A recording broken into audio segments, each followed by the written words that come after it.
Hello दोस्तों, स्वागत है आपके यूट्यूब चैनल विद्या कैंपस में। दोस्तों मैं हूं वी कुमार। कैसे हैं आप लोग? उम्मीद करते हैं आप लोग बहुत ही अच्छे होंगे, मस्त होंगे, तंदुरुस्त होंगे और अपनी स्टडी को बहुत अच्छे तरीका से कर रहे होंगे।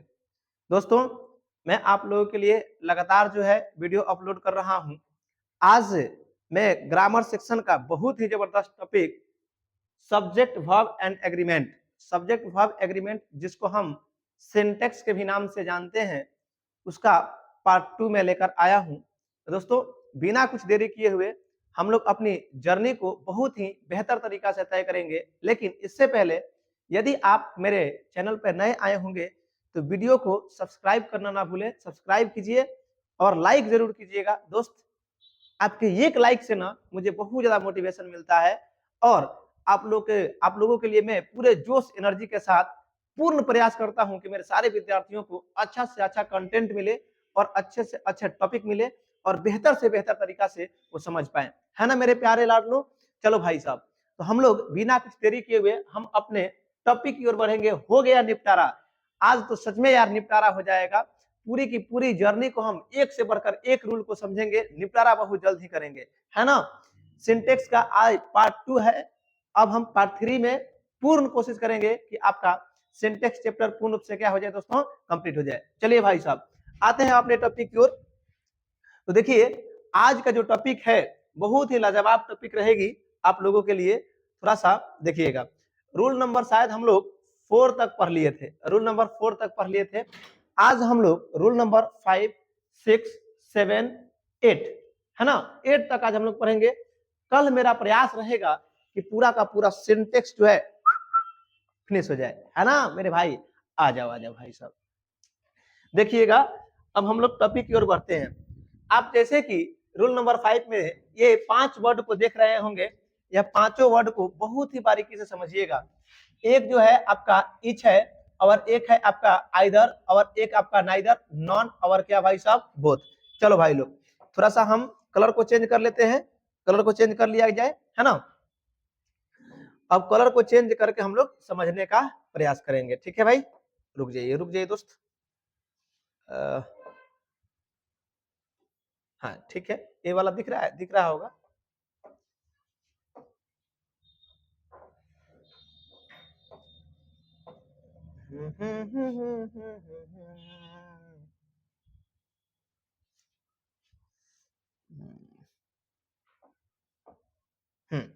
चलिए ठीक है।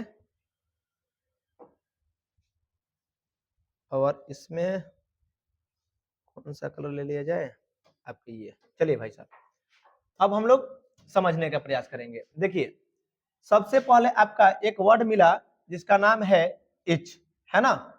आप देख रहे हैं इच है, आइदर है, नाइदर है और नॉन है, बोथ है। ये हमारा वर्ड है। इस वर्ड को थोड़ी सी आप लोग ध्यान से एक बार याद कर लीजिए, इच, आइदर, नाइदर, नॉन और बोथ। आइए दोस्त ये सबका जो है यूज जो है कहां कहां होता है इसको थोड़ा सा हम लोग समझेंगे। देखिएगा इच का प्रयोग कब किया जाता है, तो इच का प्रयोग होता है, याद रखना, one one out of many. One out of क्या दोस्तों, many. One out of many के मतलब क्या हुआ, क्या आप लोग समझ पाए? क्या आप लोग समझ पाए?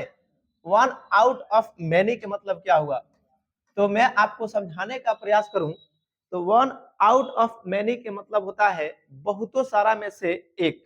बहुतों सारा में से एक। बहुत सारे में से अगर हमको एक को चॉइस करना हो तो वहां पे वन का यूज किया, सॉरी इच का यूज किया जाता है। वहां पे किसका यूज किया जाता है, इच का।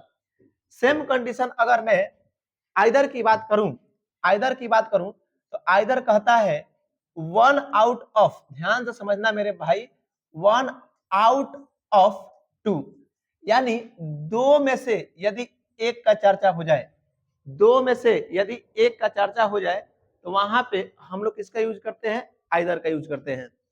जब आप बात करोगे नाइदर का, किसका दोस्त, नाइदर का, तो मैं दो शब्द का थोड़ा सा बहुत अच्छा से जिक्र करूं तो थोड़ा सा आप लोग समझ लीजिएगा बहुत बेहतर तरीका से। एक है आपका नाइदर और एक है आपका नॉन। एक तो आपको समझना है कि यह दोनों वर्ड जो है, यह दोनों वर्ड अपने आप में प्यारे विद्यार्थी, अपने आप में यह निगेटिव वर्ड है। अपने आप में यह क्या है? निगेटिव वर्ड है। एक तो ये बात ध्यान रखना है, अपने आप में क्या है? Negative word. फिर उसके बाद ये नाइदर का प्रयोग क्या और नन का प्रयोग क्या? नाइदर का प्रयोग निगेटिव सेंस में, याद रखना दोस्तों, किस सेंस में? निगेटिव सेंस में। क्या होता है? तो ये कहता है कि no out of, no out of, no out of two, no out of two, मतलब दो में से एक भी नहीं, दो में से एक भी नहीं, दो में से एक भी नहीं का चर्चा अगर हो जाए तो वहां पे हम लोग प्यारे विद्यार्थियों नाइदर का यूज करते हैं। फिर ये सारे के सारे चीजें जो है ना 11th में और या कॉम्पिटेटिव एग्जाम के यदि आप प्रिपरेशन कर रहे हैं तो प्रोनाउन चैप्टर में बहुत ही अच्छे तरीका से आप लोगों को ये पढ़ाया गया है ना। तो देखिएगा नन का अगर मैं बात करूं तो नन का यूज कहां होता है? No, no out of, no out of, out of आप कह सकते हो more than two, more than two, यानी देखिएगा दो से अत्यधिक में से एक भी नहीं, दो में से एक भी नहीं तो भाई साहब नाइदर, दो में से एक आइदर, बहुतों सारा में से एक इच, दो में से एक भी नहीं, वहां पे क्या आपका यूज करना है? नॉन का। अगर यहाँ पे एक खूबसूरत सा प्यारा सा मेरा भाई बैठा हुआ है, नाम है बोथ। क्या है दोस्त? बोथ। देखो बोथ का जो यूज होता है आपको पता है, बोथ के मतलब होता है दोनों, बोथ के मतलब दोनों। सबसे पहले यही बात आपको समझना है। एक नंबर बात, ये तो प्लूरल है, ये क्या है? प्लूरल।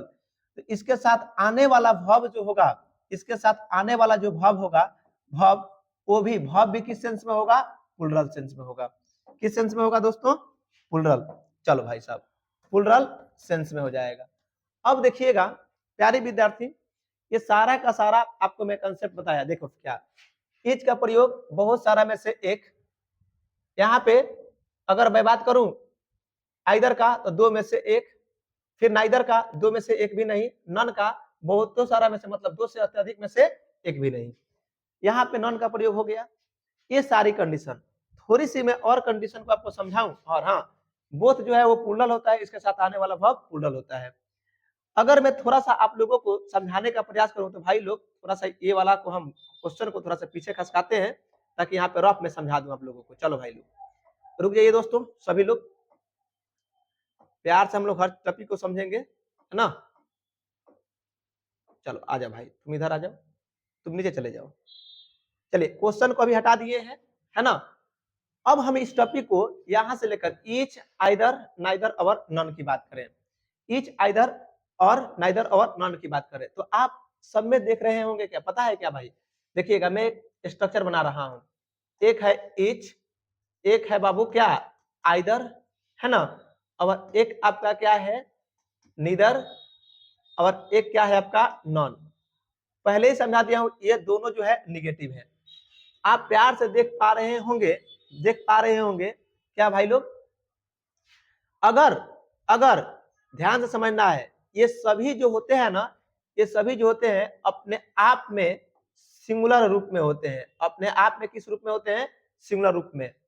अगर इनके साथ ऑफ लगा है, ध्यान से सुनना है, ऑफ लगा है, एक कंडीशन ऐसा आएगा जो ऑफ नहीं लगा होगा, ठीक है। एक ऑफ लगा रहता है, एक ऑफ नहीं। जैसे देखो यहाँ पे आइदर कैन, इसमें ऑफ नहीं लगा है तो वहां पे भी समझ लेना है। अगर ऑफ लगा है तो इसके बाद जो भी नाउन और प्रोनाउन आएंगे, जो भी नाउन और प्रोनाउन आएंगे, समझ लेना है भाई, रॉप में इसको पूरा का पूरा अच्छे से लिखिएगा। ये सभी अपने आप में सिंगुलर होते हैं। ऑफ लगा होगा, उसके बाद जो नाउन और प्रोनाउन आते हैं वह हमेशा नाउन और प्रोनाउन किस रूप में आते हैं? प्लूरल। क्यों भाई? देखो बहुत सारा में से एक को लेना है। अरे किसमें से? बहुत। जैसे मान लीजिए मैं आपको ऐसे समझाऊं, मैं कहूं प्यारे विद्यार्थी समझना कि भाई मेरे पास एक कलम है, एक ही मेरे पास कलम है, मान लो सपोज डेट ये मार्कर हो गया। कोई विद्यार्थी ऐसा बोले सर आपके पास जो कलम है उसमें से मुझे एक दे दीजिए। मेरे पास कलम कितना है? एक। जब मेरे पास एक ही है तो मैं एक में से एक कैसे दे दूं? क्या इट्स पॉसिबल? क्या यह संभव है? तो आपके जवाब आएगा कि नहीं सर, एक है तो एक में से एक कैसे दिया जा सकता है। लेकिन ऐसा अगर मानिए, अगर पेन है, जरा पेन है तुम्हारे पास? जरा पेन होगा तो देना। चलो देखो, अगर मान लो मेरे पास अगर दो है, अगर दो वस्तु, दो पेन हो जाए, कोई दो वस्तु हो जाए, दो शॉर्ट हो जाए, दो कुछ भी हो जाए, है ना, तो देखिएगा अगर ऐसी कंडीशन आ गया, दो में से कोई मुझसे एक मांगे, तो बताइए हम आराम से दे पाएंगे कि नहीं? बताओ जरा, बताओ मेरे भाई। एकदम बिल्कुल पॉसिबल है, दो में से एक दिया जा सकता है, दो से अत्यधिक में से एक दिया जा सकता है कि नहीं? कहोगे जी सर दिया जा सकता है। तो देखिएगा कंडीशन हम क्या समझा रहे हैं, यहाँ पे जो नाउन और प्रोनाउन आएगा, ये दो में से एक, दो में से एक, दो से अत्यधिक में से एक, दो से अत्यधिक में से एक। अगर ऐसा हो सकता है कि नहीं, दो में से मैं एक भी ना दूं, तो कहोगे सर हाँ सर संभव है, तो दो में से एक भी नहीं, दो से अत्यधिक में से एक भी नहीं, ठीक है।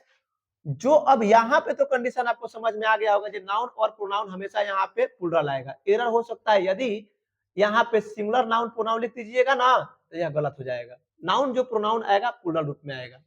लेकिन जो वर्ब का डिसीजन हम लेंगे, जो वर्ब का डिसीजन लेंगे प्यारे विद्यार्थियों, तो इस वर्ब का डिसीजन हमेशा याद रखना, इस ईच, आइदर, नाइदर और नॉन के अकॉर्डिंग आएगा। तो ये तो सिंगुलर है ना, ये तो बाबू क्या है, एक मिनट, ये तो सिंगुलर हो गया, है ना। चलो अब लो समझो, ये तो सिंगुलर है टोटल। अब जब ये सिंगुलर है तो इसके बाद आने वाला जो प्यारे विद्यार्थी वर्ब होगा, जो वर्ब होगा, बताइए आप ही लोग बताइए यह किस रूप में होगा? तो कहोगे सर ये तो एज अ सब्जेक्ट हो गया, तो जब सब्जेक्ट के रूप में हो गया तो फिर यहाँ पे जो वर्ब आएगा ये भी क्या आएगा, तो सिंगुलर आएगा। अब लाडलो एक और मैं बात बताऊं, एक और आपको बहुत अच्छा बात बताऊं, तो सर आपके माइंड में आ रहा होगा सर ये जो है क्या प्लूरल हो रहा है, इसके अकॉर्डिंग आप वर्ब क्यों नहीं लिख रहे हैं? आइए समझाते हैं। देखो ये छुटकू मियाँ का नाम है प्रीपोजिशन, ये छुटकू मियाँ का नाम क्या है, प्रीपोजिशन। और आपको पता होना चाहिए प्रीपोजिशन के बाद जो आते हैं ना वह ऑब्जेक्ट होते हैं, यानी वो सब्जेक्ट नहीं होते। जब ये ऑब्जेक्ट है तो ऑब्जेक्ट के अकॉर्डिंग कभी भी वर्ब का डिसीजन करना गलत होता है। ऑब्जेक्ट के अकॉर्डिंग अगर आप वर्ब लगाइएगा ना तो गलत हो जाएगा, तो इसलिए इसके अकॉर्डिंग कभी वर्ब का चॉइस नहीं होता है। इस इच, आइदर, नाइदर और नॉन के अकॉर्डिंग हम लोग वर्ब का डिसीजन लेते हैं। आशा करते हैं मेरे प्यारे विद्यार्थियों यह बात बहुत अच्छे से आप लोग समझे होंगे। अब हम लोग क्वेश्चन करेंगे ना तो बिल्कुल बेहतर से बेहतर तरीका से समझ में आ जाएगा। चलिए एक तो बात ये, फटाफट आप लोग इस चीज को स्क्रीनशॉट ले लीजिएगा, लिख लीजिएगा। एक और बात आपको रफ में हम समझाएंगे, जल्दी से बाबू फटाफट आप स्क्रीनशॉट लो, है ना। चलिए आशा करते हैं आप लोग स्क्रीनशॉट ले लिए होंगे। अब देखो, अब अगला एक टॉपिक है, अगला टॉपिक उसको भी समझ लो, है ना। इसको भी आपको लिखना है दोस्तों, लिखना है, लिखो, पढ़ो, याद करो उसको। बोल रहा हूं ना एग्जाम में आप पूरा पंचम लहरा दोगे, मजा ही मजा आ जाएगा। क्वेश्चन देखकर आपके चेहरे पर यूं ही मुस्कान आएगी, है ना दोस्तों। चलो भाई लोग आते हैं हम लोग, मेरे भाई छोटू समझना, बढ़िया से समझना। एक कंडीशन ऐसा आएगा कि बाबू आइदर के बाद, आइदर के साथ अगर मैं नट को जोड़ दूं, आइदर के साथ मैं किसको जोड़ दूं, नट को, तो ये नट बोलिए क्या है, निगेटिव है ना। और ये क्या है तो कहोगे सर पॉजिटिव है। तो आपको पता है ना मैथ में आप लोग पढ़े हैं ना, प्लस माइनस हमेशा माइनस होता है, प्लस माइनस हमेशा माइनस होता है। ये पॉजिटिव ये निगेटिव जो रूप निकल कर आएगा वह निगेटिव रूप निकल कर आएगा, यानी आइदर और नॉट के बराबर, आइदर और नॉट के बराबर हम क्या लिख सकते हैं जरा बता दो। ओहो ओह एक मिनट रुक जाइए थोड़ा सा। देखिए आइदर, आइदर और किसके बराबर बाबू, नॉट के बराबर। हम क्या लिख सकते हैं, तो हम लिखते हैं नाइदर। एक कंडीशन ये भी ध्यान में रखना है, बोथ जो होता है पॉजिटिव, बोथ के साथ अगर आप नॉट को ऐड करते हो, बोथ के साथ यदि आप नॉट को ऐड करते हो तब भी क्या निकल कर आता है बाबू, तो नाइदर निकल कर आता है। ये आपको एकदम हर हाल में एरर के लिए या किसी भी कॉम्पिटिटिव एग्जाम के लिए आपको ध्यान में रखना होगा। बात समझ पाए, आइदर नॉट के बराबर नाइदर होता है, बोथ और नॉट के बराबर क्या होता है दोस्त, नाइदर होता है, ठीक है। तो ये छोटी सी बात थी, अब हम लोग क्वेश्चन की ओर बढ़ेंगे, क्वेश्चन की ओर समझेंगे। ठीक है भाई साहब, ठीक है। चलिए, कोई बात, कोई दिक्कत तो नहीं। चलो भाई लोग, अब ये दिक्कत नहीं है तो थोड़ा सा मैं इसको ये कर दूं। रुक जाओ भाई, 1 मिनट। इसको कहीं हम सजाने का प्रयास करते हैं, देखते हैं जगह। रुकिए, ताकि आप लोग के सामने रहेगा ना तो ये अच्छा लगेगा।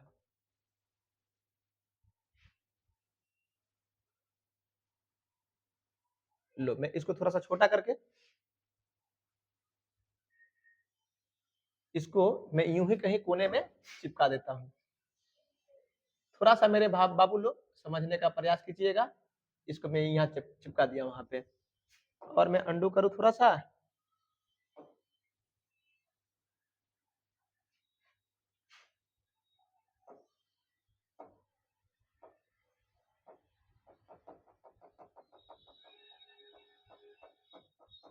वन मिनट दोस्त, आप लोग थोड़ा सा बने रहिएगा, घबराना नहीं है, देखते हैं।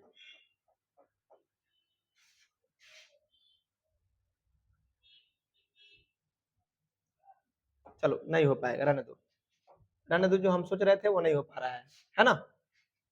तो चलिए बाबू, आप लोग स्क्रीनशॉट तो ले ही लिए होंगे, आप लोग समझ जाइएगा अब, है ना। चलो, अब हम लोग इस क्वेश्चन को सिलेक्ट करते हैं। क्वेश्चन चल जा भाई, तुम लोग जहां जहां था अपना, आ जाओ, तुम यहाँ पे आ जाओ, तुम आ जाओ यहाँ पे, तुम आ जाओ यहाँ पे।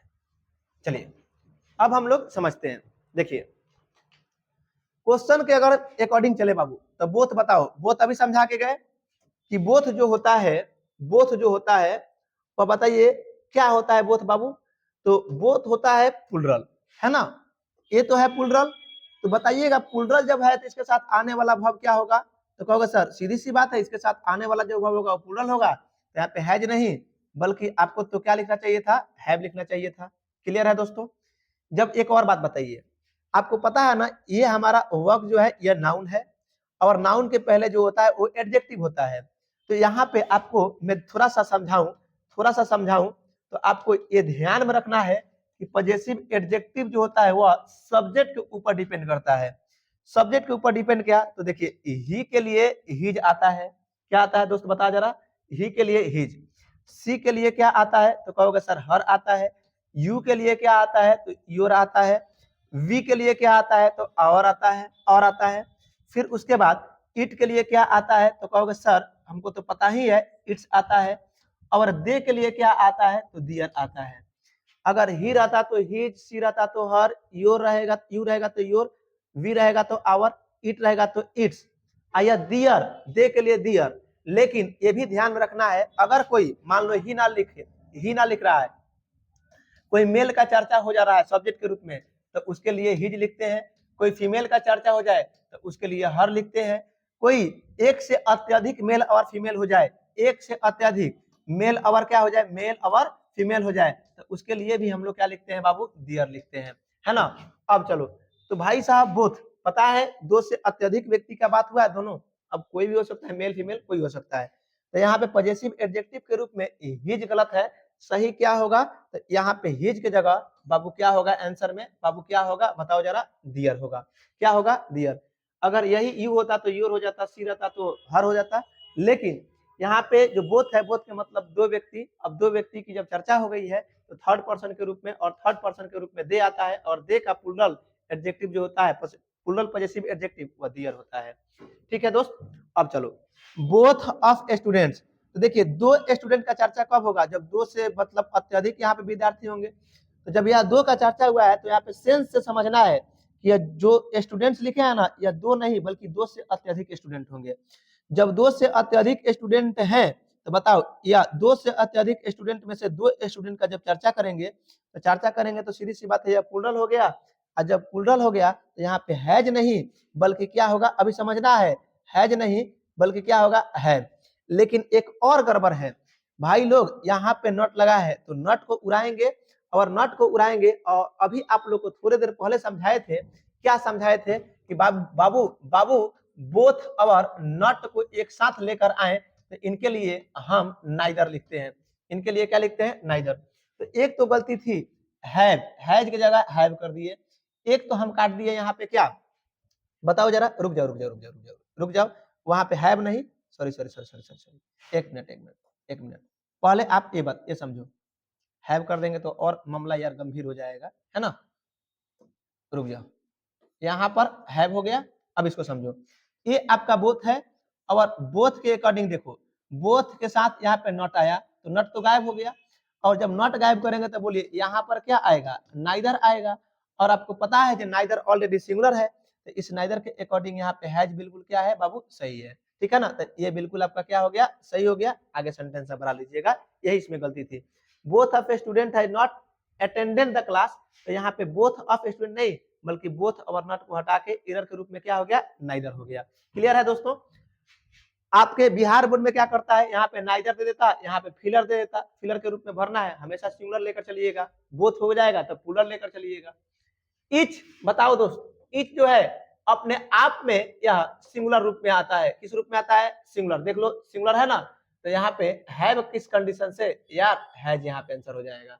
अब जब हैज हो गया तो अभी आप लोग को बता कर गए, अभी बता कर गए, देखिएगा इच के मतलब प्रत्येक को लड़का हो सकता है लड़की, यहाँ पे आइडेंटिफाई नहीं है, लेकिन इस तो सिंगुलर रूप में आ गया, तो सिंगुलर रूप में जब आ गया तो आप हमेशा देखिएगा, एक बात याद रखिएगा, पता है क्या, एक आपको बात याद रखना है, जब भी ये आइडेंटिफाई ना हो पाए ना कि अगला व्यक्ति मेल है कि फीमेल है, अगला व्यक्ति मेल है कि फीमेल, जैसे इच के मतलब प्रत्येक, आइदर के मतलब दो में से एक, नहीं मालूम चल पाता है ना जो वो लड़का का बोल रहा है कि लड़की का। जब ये होता है आपका क्या क्या होता है, ये उसको बोलते हैं हम लोग कॉमन जेंडर, है ना। जब कॉमन जेंडर की बात आ जाएगी, कॉमन जेंडर की बात जब आ जाएगी तो वहां पे आपको नहीं मालूम चल पाता है कि वह अगला व्यक्ति फीमेल है कि मेल है। जब ऐसा कंडीशन आ जाए, मालूम ना चले, तो आपको फीमेल को डिलीट करना है और मेल के अकॉर्डिंग हर चीज को डिसीजन लेना है। तो मेल के अकॉर्डिंग लेकर चलेंगे तो यहाँ पे डियर नहीं बल्कि क्या हो जाएगा, हिज परिवार का हो जाएगा। ठीक है दोस्त, समझ आया। फिर से सुन लो, ईच आइदर नाइदर ऐसा कंडीशन आए तो आपको ये ध्यान रखना है कि बाबू इसमें नहीं मालूम चल पाता है कि अगला व्यक्ति मेल है कि फीमेल है। जब मेल फीमेल का पता नहीं चल पाता है तो हमेशा हम लोग प्रोबेबिलिटी यानी हमेशा प्रायिकता जो होता है वो मेल को दिया जाता है, तो मेल के अकॉर्डिंग यहाँ पे हिज हो जाएगा। ठीक है दोस्त, क्या हो जाएगा, ओहो ओ, क्या हो जाएगा, हिज हो जाएगा। क्लियर है। फिर से सुनिएगा, either can be used for there, तो ये तो आइदर के साथ मॉडल हेल्पिंग वर्ब है, ये सिंगुलर हो प्लूरल हो सबके साथ आ सकता है। चलो आगे, ठीक है, बी यूज्ड फॉर दियर, दियर गलत है ना, इस आइदर के अकॉर्डिंग यहाँ पर हम दियर नहीं लिखेंगे, यहाँ पर हम क्या लिखेंगे, हिज लिखेंगे। अब देखो यहाँ पे जो कंडीशन आया है, यहाँ पे जो कंडीशन आया है बाबू, इसको आप लोग लिख लीजिएगा कहीं रफ में, अगर लिखना चाहते हैं तो मैं इसको मिटा रहा हूँ। ठीक है, चलो अब इसकी कंडीशन जब समझोगे, नाइदर है, तो देखो ना, नाइदर अपने आप में बाबू, अपने आप में अभी बताया ना, ये सारा का सारा यहाँ से यहाँ तक किस फॉर्म में आते हैं, तो यह सब सिंगुलर फॉर्म में आते हैं। जब सिंगुलर फॉर्म में आ गया नाइदर, तो यहाँ पे सीधी सी बात है, हैव को डिलीट कीजिए, यहाँ पे चिपकाइए है। आइदर ऑफ टू बुक्स, दो बुक्स में से एक बुक, दो बुक में से एक, देखो ना, दो में से एक के लिए, तो दो में से एक के लिए किसका प्रयोग, आइदर का। चलो ठीक है, इस आइदर अपने आप में सिंगुलर होता है, इसके अकॉर्डिंग हम चलेंगे तो भाई रे भाई, बबुआ हमार सुगा, धन हमार बतइयो, यहाँ पे आर होगा क्या, नहीं ना, तो यहाँ पे आर नहीं बल्कि इज होगा।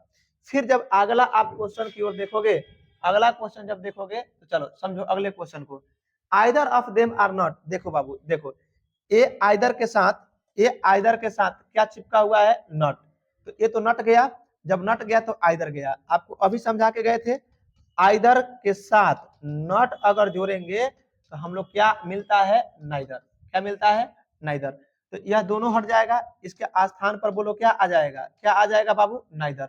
अब इस नाइदर के अकॉर्डिंग अगर हम चलेंगे तो यहाँ पे आर नहीं बल्कि क्या होगा, इच होगा।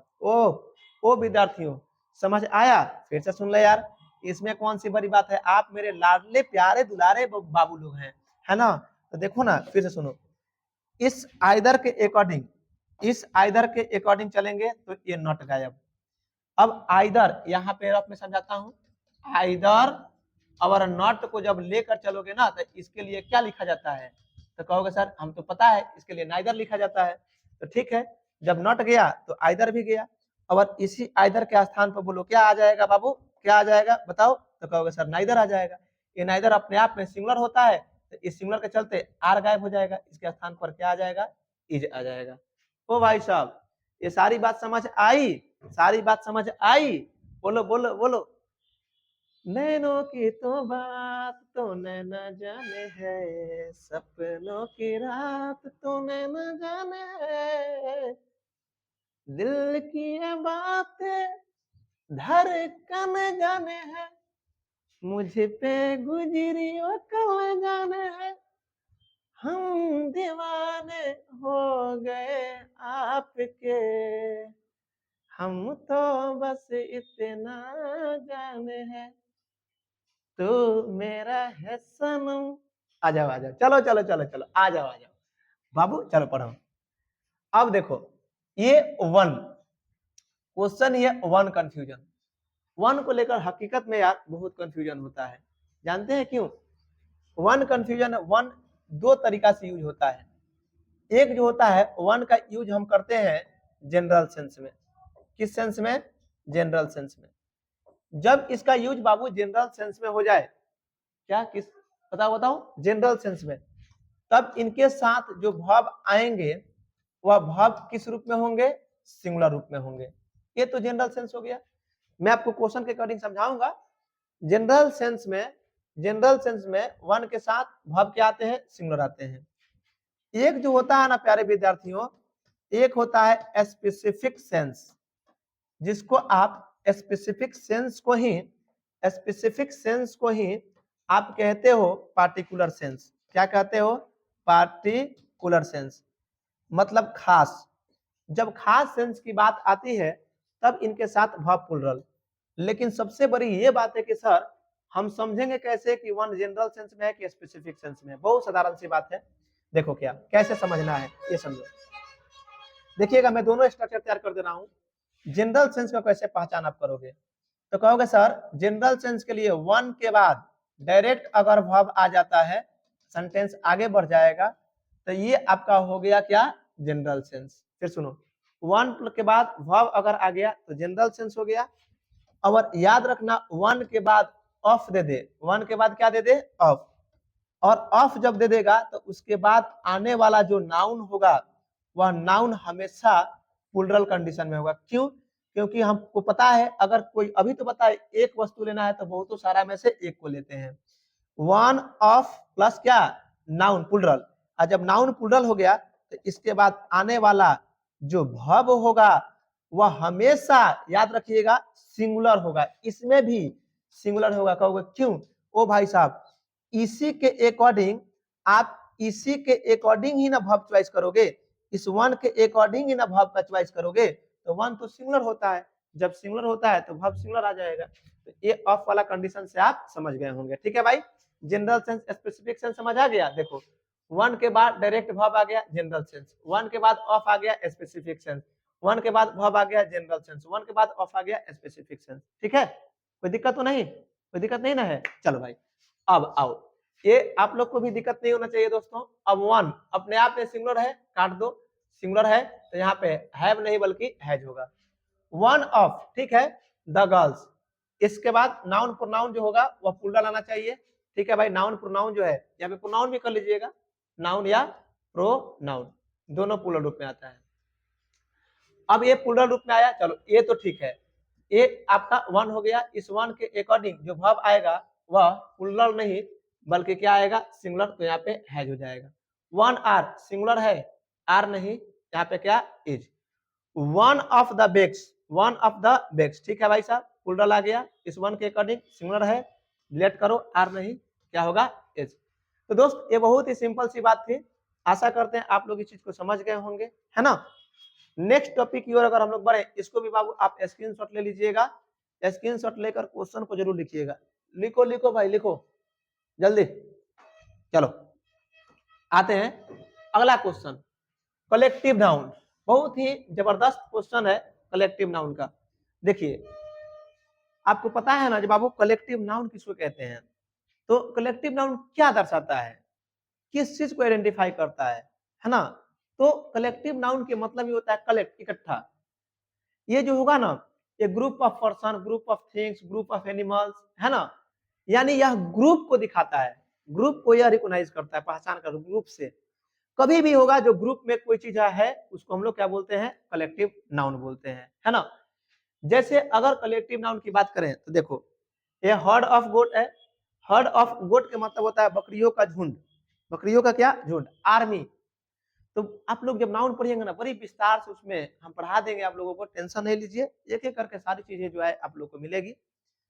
बहुत जल्द एप्लीकेशन भी लॉन्च होने वाला है ना, बहुत जल्द, ठीक है ना, जिसपे मेरा प्रयास रहेगा कि न्यूनतम से न्यूनतम फी में आप लोग को हर चीज मिले बहुत जल्द। लेकिन अभी नहीं, अभी आप लोग ऐसे पढ़िए मजे मजे, है ना, बहुत अच्छा लगेगा आप लोगों को। ज्यादा कंटेंट मैं आप लोग को यूट्यूब पे भी दे दूंगा, उसमें कोई ये चीज नहीं है, अभी एप्लीकेशन की बात नहीं है। हाँ, जो विद्यार्थी ऑफलाइन क्लास करना चाहते हैं, चाहे वो जनरल कंपटीशन का हो, चाहे वो 11th-12th का हो, आप मिल सकते हैं बसंतपुर न्यू मछली मार्केट, है ना। विद्या कैंपस के नाम से यहाँ पे तो अभी इंस्टीट्यूट नहीं चलता है, चैनल मेरा विद्या कैंपस के नाम से, लेकिन यहाँ पे द जेनिथ इंग्लिश क्लासेस के नाम से चलता है। लेकिन बहुत ही जल्द उसका नाम चेंज करके मैं विद्या कैंपस करने वाला हूँ, जो है न्यू मछली मार्केट में। आप आइएगा तो नॉर्थ साइड, दक्षिण साइड मेरा बैनर लगा है, फ्लेक्स लगा है, वहां पे आप आकर ऑफलाइन का मजा ले सकते हैं। चलिए भाई लोग आ जाओ। रूल नंबर 7 में, रूल नंबर 7 में देखिए क्या है, कलेक्टिव नाउन। मैं अभी बताया किसी ग्रुप को हम कलेक्टिव नाउन कहते हैं, है ना। आपको बड़ा जान का आश्चर्य होगा, जैसे मान लो आर्मी, आर्मी किसको बोलते हैं, ग्रुप ऑफ सोल्जर्स को बोलते हैं ना, आर्मी। आपको पता है जब एनिमल बॉडी में आता है जानवर, ये तो पर्सन के लिए हो गया, जब जानवर की बात आती है तो आर्मी हम किसको बोलते हैं, तो ग्रुप ऑफ एंट, चींटियों के ग्रुप को हम लोग आर्मी बोलते हैं, जानवर में, एनिमल बॉडी में। समझ रहे ना, इंसेक्ट्स वगैरह की बात अगर कीट पतंग की बात अगर कर दें हम, तो उसमें अगर जानवर की, एनिमल बॉडी याद रखिएगा, एनिमल बॉडी में ग्रुप ऑफ एंट्स को हम लोग क्या बोलते हैं, आर्मी बोलते हैं। आपको जान के फिर आश्चर्य होगा, जैसे स्कूल्स, तो student of group, group of sorry group of student, group of students जब हो गया तो उसको हम लोग क्लास बोलते हैं ना, है ना। स्कूल्स भी हो जाए, लेकिन अब स्कूल्स का लिखा है, आप वहां पे पूछ दीजिए, बताइएगा जानवरों के कौन ऐसे जानवर के समूह को हम लोग स्कूल्स बोलते हैं, तो group of fish, group of मछलियों के झुंड को ना हम लोग स्कूल्स बोलते हैं, है ना। तो नाउन में बहुत अच्छे अच्छे बात सीखने को मिलती है। चलिए अब हम लोग कलेक्टिव नाउन में आते हैं। कलेक्टिव नाउन को दो तरह से देखना है, एक बाबू यूनाइटेड सेंस और एक क्या, डिवाइडेड सेंस। देखिए यूनाइटेड सेंस के मतलब क्या, जैसे मान लीजिए कोई ग्रुप है, तो ऑलरेडी आपको एक चीज सीखने को मिलता है, जब कोई व्यक्ति पढ़ता है ना कलेक्टिव नाउन, तो कलेक्टिव नाउन को कह दिया जाता है कि अपने आप में ये सिंगुलर माने जाते हैं, क्या माने जाते हैं, सिंगुलर। लेकिन बाबू आपको मैं बताऊं, ये सिंगुलर प्लुरल दोनों सेंस में आते हैं, सिंगुलर प्लुरल दोनों सेंस में आएंगे। वही चीज आपको समझा रहे हैं। जब कलेक्टिव नाउन को इकट्ठा, एकत्रित करके अगर देखा जाए, यूनाइटेड उसी को बोला जाएगा, एकत्रित करके, एकत्रित करके देखा जाए तो वह सिंगुलर फॉर्म में होगा। लेकिन जब उसको बांट बांट कर देखा जाए, मतलब डिवाइड कर दिया जाए, बांट दिया जाए, तब वहां पे वह प्लुरल सेंस में होगा।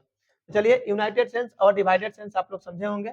यूनाइटेड सेंस में हमेशा ये कलेक्टिव नाउन जो होता है किस फॉर्म में आता है, सिंगुलर फॉर्म में आता है। किस फॉर्म में, सिंगुलर। सीधी सी बात है, जब ये सिंगुलर फॉर्म में आ गया तो इसके साथ आने वाला वर्ब भी किस फॉर्म में होगा, तो भाई साहब सिंगुलर फॉर्म में होगा। डिवाइडेड सेंस की अगर बात करते हैं तो ये प्लुरल सेंस में आएगा, प्लुरल सेंस में। तो सीधी सी बात है कि इनके साथ आने वाला जो वर्ब होगा वो भी किस सेंस में होगा, तो प्लुरल सेंस में होगा। ठीक है भाई, तो यूनाइटेड सेंस, डिवाइडेड सेंस। आइए क्वेश्चन के अकॉर्डिंग हम लोग समझते हैं। द ऑडियंस, ऑडियंस समझते हैं ना, जैसे मान लो कोई शो चल रहा है, वहां पे ऑडियंस, सारे ऑडियंस मौजूद हैं, तो बोला है क्या, audience are enjoying the show, किसी शो का मजा ले रहा है। शो समझते हैं ना, सोने वाला वो नहीं, शो जैसे मूवी का शो चलता है, किसी पार्टी का, अगर कोई डांस वगैरह का शो चल रहा है, तो वहां पे अगर ऑडियंस जो है, तो ये तो कलेक्टिव नाउन है। अब आप देखो, ये सारे ऑडियंस जब मजे ले रहे हैं, मस्ती कर रहे हैं, तो मस्ती तो अलग अलग कोई थोड़ी करता है, एक साथ लोग मस्ती करता है, एक साथ मस्ती करता है। तो जब एक साथ मस्ती कर रहा है प्यारे विद्यार्थियों, तो आप मेरे को बताओ यह यूनाइटेड सेंस हुआ कि डिवाइडेड सेंस। तो कहोगे सर यूनाइटेड सेंस एकत्रित की बात है, तो जब यूनाइटेड सेंस हो गया तो यह क्या माना जाएगा, सिंगुलर माना जाएगा। तो इनके साथ आने वाला वर्ब भी क्या होगा, सिंगुलर, इसलिए यहाँ पे इज होगा। सेम क्वेश्चन देखो, the audience has taken there seats. भाई लोग, आप ही लोग बताओ ना यार, आप ही लोग बताओ, ऑडियंस जो है अपने सीट को ग्रहण कर रहे हैं, तो सीधी सी बात है जब कोई एक सीट पर तो सब ऑडियंस बैठेंगे नहीं, सीट जब कोई ग्रहण करेगा तो अलग अलग सीट पर बैठेगा, तो अलग अलग जब सीट पर बैठेगा तो बताओ यूनाइटेड हो गया कि डिवाइडेड हो गया? तो कहोगे सर सारे लोग तो बट गए, जब सारे लोग बट गए तो यह क्या हो गया? तो प्लूरल हो गया, इसके साथ आने वाला वर्ब भी क्या हो जाएगा? प्लूरल हैव, आगे सब प्लूरल में है, दिया, ठीक है। देखो जूरी है ना, जूरी जो पंचायत भी हम लोग बोलते हैं उसको, तो जूरी जो है इसमें बांटा गया है। अब जब पहले लिख ही दिया गया डिवाइडेड, तो डिवाइडेड जब बांट दिया गया है तो बांट दिया गया, तो ये प्लूरल हो गया, यहाँ पे इज नहीं बल्कि क्या हो जाएगा? आर हो जाएगा। The herd of goat are grazing on the bank of river, बकरियों के समूह जो थी ना वह चर रही थी कहाँ पे? नदी के किनारे। तो एक साथ चल रहा था, यूनाइटेड सेंस है, इस वजह से इज नहीं, यहाँ पे सॉरी आर नहीं, आंसर क्या हो जाएगा? इज। इस सारे के वजह से, समझ पा रहे हो? समझ पा रहे हो बाबू? कोई दिक्कत तो नहीं? आशा करते हैं ये भी आप लोग समझे होंगे। इस क्वेश्चन को थोड़ा सा एक दो बार वीडियो को बैक करके देखिएगा, सारी बात समझ में आ जाएगी। चलिए नेक्स्ट टॉपिक की ओर बढ़ जाते हैं। देखिएगा ये ऐसा टॉपिक है ना बाबू, जो अच्छे अच्छे का पसीना लगता है छूटने, समझ ही नहीं आता है, समझ ही नहीं आता है। ठीक है भाई, थोड़ा सा 1 मिनट बाबू वेट कीजिए, थोड़ा सा पानी पी ले।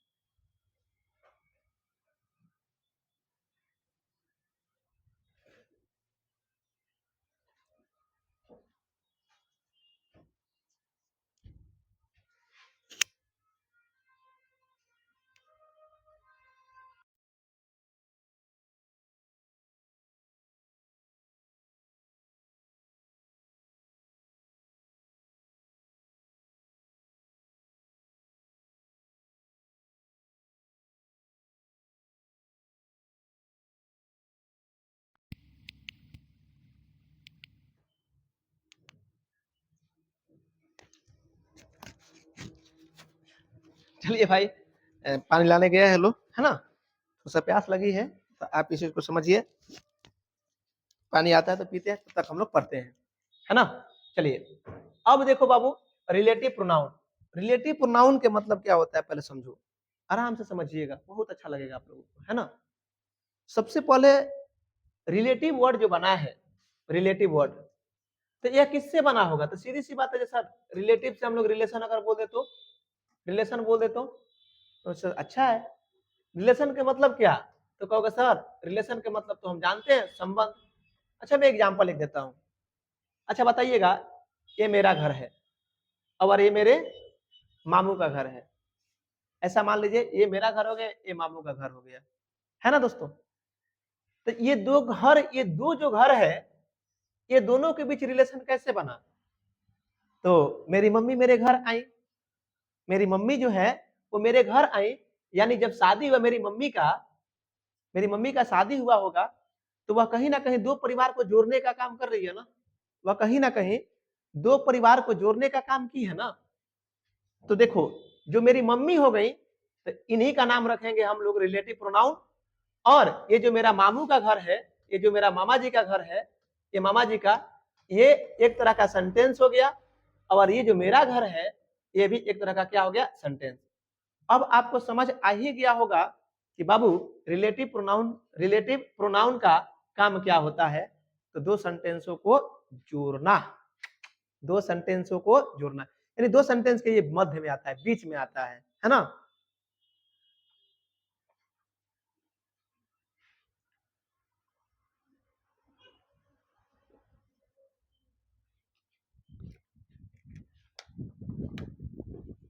अब बताइए, दो सेंटेंस के बीच में जब आएगा तो यह किसी न किसी को रिलेट करेगा, किसी न किसी को रिलेट। तो रिलेटिव प्रोनाउन जो होता है अपने पहले आने वाले नाउन और प्रोनाउन को रिलेट करता है। अपने पहले आने वाले नाउन और प्रोनाउन को क्या करता है बाबू? रिलेट करता है।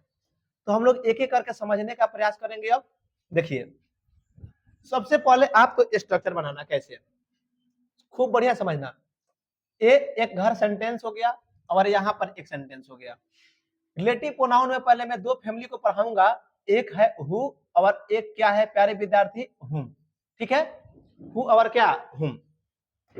हु और हुम की कहानी को समझेंगे, दो ही को पहले, उसके बाद हम लोग विच को आराम से समझ लेंगे यहीं पे। विच को अभी फिल इन द ब्लैंक्स में रखेंगे, हु और हुम। हु का काम क्या होता है, तो बाबू हु जो होता है ना वह सब्जेक्ट का काम करता है और हुम जो होता है वह ऑब्जेक्ट का काम करता है। रफ में आपको मैं समझा दूं थोड़ी सी, ताकि बहुत आसान हो जाए आपके लिए, बहुत आसान। तो देखिए क्या करना, देखो कैसे आपको हु और हुम भरना है। जैसे मान लो यहाँ पे भरना है, अब तुमको कहीं verb देकर यहाँ पे ऑब्जेक्ट हो जाए, तो हमको जरूरत किसकी है बाबू, तो कहोगे सीधी सी बात है सर सब्जेक्ट की जरूरत है, तो सब्जेक्ट के स्थान पर बोलो क्या आ जाएगा, हु आ जाएगा। ठीक है दोस्त, फिलर देकर यहाँ पर हेल्पिंग वर्ब और फिर यहाँ पर सब्जेक्ट और फिर यहाँ पर मेन वर्ब दे दे सेंटेंस को आगे से, तो कहोगे सर जब सब्जेक्ट मिल गया तो लास्ट में हमको जरूरत पड़ती है ऑब्जेक्ट का, तो ऑब्जेक्ट के स्थान पर हम लोग यहाँ पे बाबू बताना जा रहा है क्या भर देंगे, तो कहेंगे सर हुम भर देंगे। यानी हुम जो होता है ऑब्जेक्ट का काम करता है और हु जो होता है सब्जेक्ट का काम करता है। यह स्ट्रक्चर आप ध्यान में रखिएगा। वर्ब के बाद ऑब्जेक्ट दिख जाए तो कहना हु, और helping verb plus subject plus main verb दिख जाए तो आराम से भरना हुम। ठीक है, लेकिन यह दोनों जो होता है यह याद रखना है पर्सन के लिए यूज होता है। किसके लिए, पर्सन, किसी व्यक्ति के लिए। किसके लिए, व्यक्ति। और विच का प्रयोग जो होता है ना, यह थिंग्स वस्तु, वस्तु और एनिमल बॉडी के लिए, वस्तु और किसके लिए, एनिमल के लिए होता है। ये आपको इतना रफ में आपको ध्यान रखना है। चलो भाई लोग इसको थोड़ा सा रफ में कहीं लिख लीजिएगा, कहीं लिखिए फटाफट, हम आगे की जर्नी को थोड़ा सा बढ़ाएं, है ना। लिखिए, लिख लिए होंगे, चलिए मिटाते हैं अब। तो ये आप लोग ध्यान रखिएगा। अब देखो, अब आओ विशेष रिलेटिव प्रोनाउन पे। ये देखो यहाँ पे एक सेंटेंस और यहाँ पे एक सेंटेंस, आपको खुद से भरना है। देखो क्या, कैसे, किसमें आप लोग बताओगे किसमें क्या भरूं, है ना। बीच में मैं फिलर दे दूंगा, बीच में मैं फिलर दूंगा। लो भाई साहब आपके लिए यहाँ पे फिलर है। क्या हुआ यार,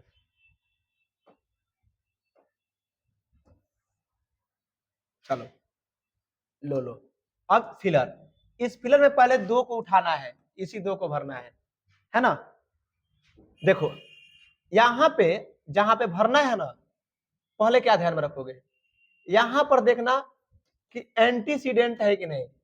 एंटीसीडेंट, एंटीसीडेंट के मतलब क्या, तो प्यारे विद्यार्थी मैं अपनी भाषा में समझाऊं ना, तो इस एंटीसीडेंट के मतलब होता है कोई नाउन या प्रोनाउन।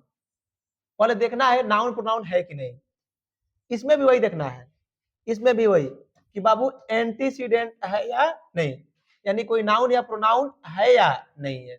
तो सर नाउन प्रोनाउन आना चाहिए, ठीक है, एंटीसीडेंट आना चाहिए। तो ठीक है भाई, अच्छा बात है। जब ये बातें आपको समझ आ गई तो देखो क्या करो आगे, आगे करोगे क्या, इसमें इसमें देखो कहेंगे कि sir helping verb plus subject और बाद मेन वर्ब, ये लो, ये ध्यान रखना। एक यहाँ पे क्या ध्यान में रखना, वर्ब, वर्ब प्लस क्या बाबू, ऑब्जेक्ट। ठीक है, सीधी सी एकदम मजा आ गया।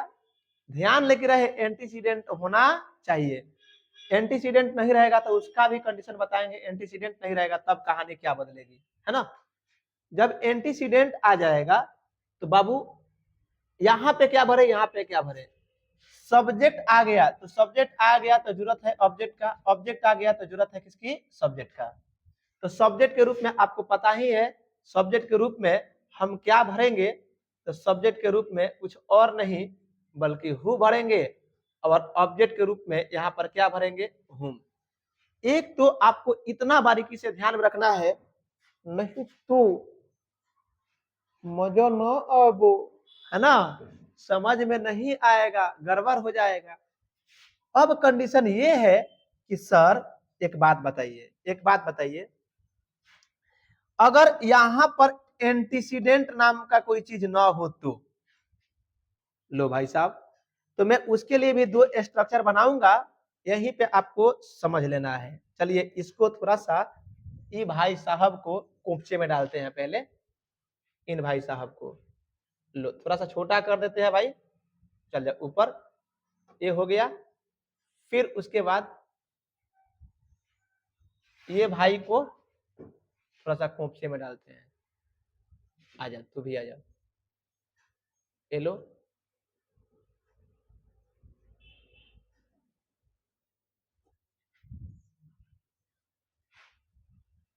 हो गया, आपको दिख रहा होगा, मिटाया नहीं। अब फिर यहां पे समझिए कि सर ये आपका एक चीज है, फिलर यहां पे, फिलर के रूप में ये लो भाई, ये हो गया। फिर उसके बाद यहाँ पे हो गया। चलो दो कंडीशन फिर यहाँ पे भी लागू करते हैं।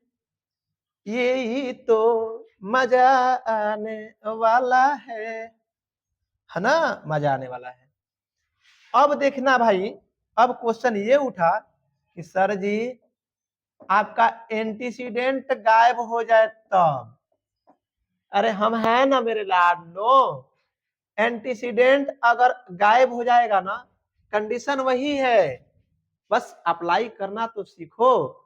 भाव देखो प्लस ऑब्जेक्ट देखो, हेल्पिंग भाव प्लस सब्जेक्ट प्लस मेन भाव। अगर एंटीसीडेंट है तो हु और हुम, ये देख लेना। एंटीसीडेंट नहीं है तब कहना जे सर कुछ और नहीं करेंगे। यहाँ पे हम तो जानते हैं जो हु भरइबे करेगा, लेकिन हु में पता है एगो एगो सुंदर सा प्यारा सा भाई है इभर, इसको चिपका दीजिएगा, हु इभर, ठीक है ना। या हु इभर के कभी कभी जानते हैं क्या लिख देता है, तो ये भी नहीं घबराना है, हु सो इभर। क्या हो गया भाई, क्या हो गया, भर लेना। फिर वही कंडीशन होगा, सर इसमें हेल्पिंग वर्ब सब्जेक्ट है तो ऑब्जेक्ट की जरूरत है ना, तो ऑब्जेक्ट की जरूरत है तो यहाँ पे हुम भरेंगे। और एंटीसीडेंट नहीं रहेगा तो एक वर्ड लगा देंगे इवर, हुम इवर। कभी कभी ऐसा भी होता है कि आपको हुम सो इवर लिखा हुआ मिल जाए।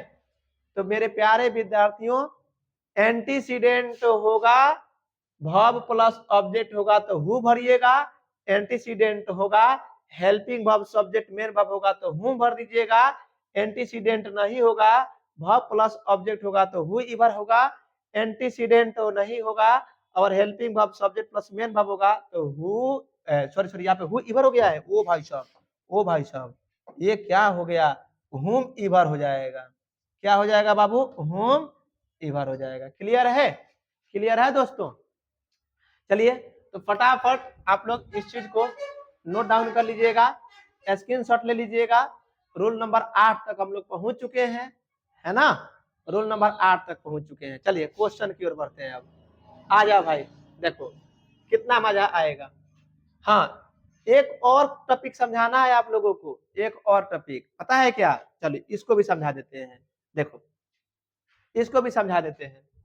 कभी कभी क्या करता है बाबू, कभी कभी क्या करता है, सुनना। चल चाहे क्वेश्चन पर आएंगे तो समझा देंगे वहां पे, है ना, उसको भी आप नोट डाउन कर लीजिएगा, पहले समझिए।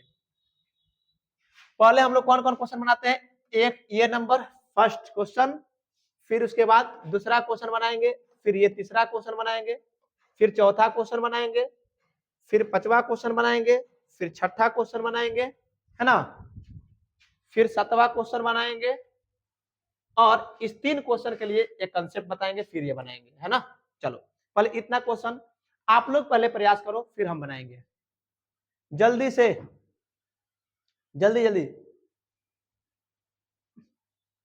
मजा आ गया, मजा आ गया, आ जाओ आ जाओ आ जाओ। चलो बनाते हैं, देखो समझो। अब Shweta will invite her, antecedent है ना, कहोगे सर हाँ। Walt Whitman was the great poet, antecedent है ना, कहोगे सर हाँ। They scolded the old man, है ना, अरे they scolded the old man है, कहोगे सर हाँ तो है, तो हाँ ओल्ड मैन है, एंटीसीडेंट है। चलो ओल्ड मैन यहाँ पे आप याद रखिएगा, ओल्ड मैन एंटीसीडेंट है, कहोगे सर हाँ एंटीसीडेंट है। He has a nice dog, कहोगे सर एंटीसीडेंट है। देम एंटीसीडेंट है, यहाँ पे एंटीसीडेंट नहीं है, एंटीसीडेंट नहीं है, एंटीसीडेंट नहीं है, यानी यहाँ पे कोई नाउन और प्रोनाउन नहीं है।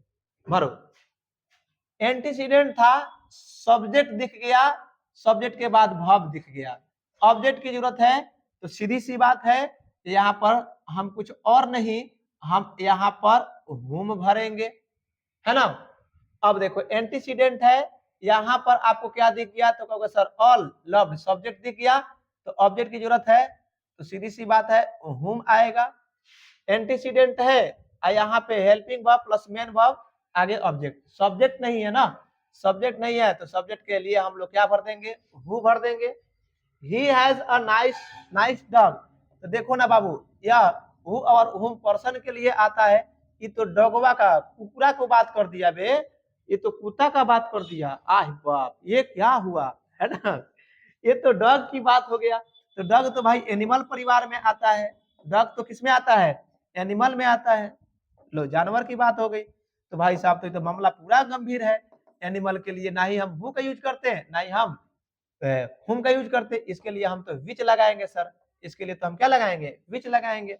चलिए रेखा विल गाइड देम, एंटीसीडेंट है वांट, वो भाई साहब डायरेक्ट वर्ब आ गया, आगे ऑब्जेक्ट है, ठीक है कोई बात नहीं, तो सब्जेक्ट की जरूरत है हु भर दीजिए। आई हेल्प, एंटीसीडेंट नहीं है, एंटीसीडेंट नहीं है, तो बाबू एंटीसीडेंट नहीं है तो देखिए ना, देखिए एंटीसीडेंट नहीं होगा, वर्ब होगा तो हु इवर भरेंगे, अगर हेल्पिंग वर्ब प्लस सब्जेक्ट हो जाएगा तो हम क्या करेंगे, हुम इवर भर देंगे। तो देखिए माय फादर सेंड्स, सब्जेक्ट मिल गया, तो ऑब्जेक्ट की जरूरत है, तो इस ऑब्जेक्ट की जगह पे आपका आ जाएगा खूबसूरत सा होम इवर, क्या आ जाएगा, होम इवर। रिस्पेक्ट, एंटीसीडेंट, एंटीसीडेंट नहीं है, वर्ब आ गया, सब्जेक्ट की जरूरत है, चुपचाप उठा के डालो हु इवर, क्या डालो बाबू, हु इवर। अब आपको एक कंसेप्ट हम बता देते हैं प्यारे विद्यार्थियों, क्या होता है ना, कभी कभी क्या होता है, बड़ा लाजमी क्वेश्चन आ जाता है, देखो पहले पढ़ लो। Soni called up Sohan, we feel, देख रहे हो ये वाला, we feel. She knows me, you know, देखो कॉल हिम, यू थिंक, ये देख रहे हो। अच्छा एक बात बताओ, कभी ऐसा सुने हो कि अगर मैं इसको सब्जेक्ट मान लेता, इसको मैं सब्जेक्ट मान लेता वी फील का, तो फिर मेन वर्ब के बाद कभी हेल्पिंग वर्ब मेन वर्ब आएगा, तो कहोगे सर ऐसा तो सेंटेंस होता ही नहीं है। सी नोज मी, यू नो के बाद कभी कैन आएगा क्या, यार ये सब्जेक्ट ये मेन वर्ब है, फिर कैन आएगा क्या, तो कहोगे नहीं सर ऐसा तो होता ही नहीं है। कॉल हिम, यू थिंक, और फिर यहाँ पे स्टार्टिंग हो गया सेंटेंस का, ऐसा संभव है, कहोगे नहीं।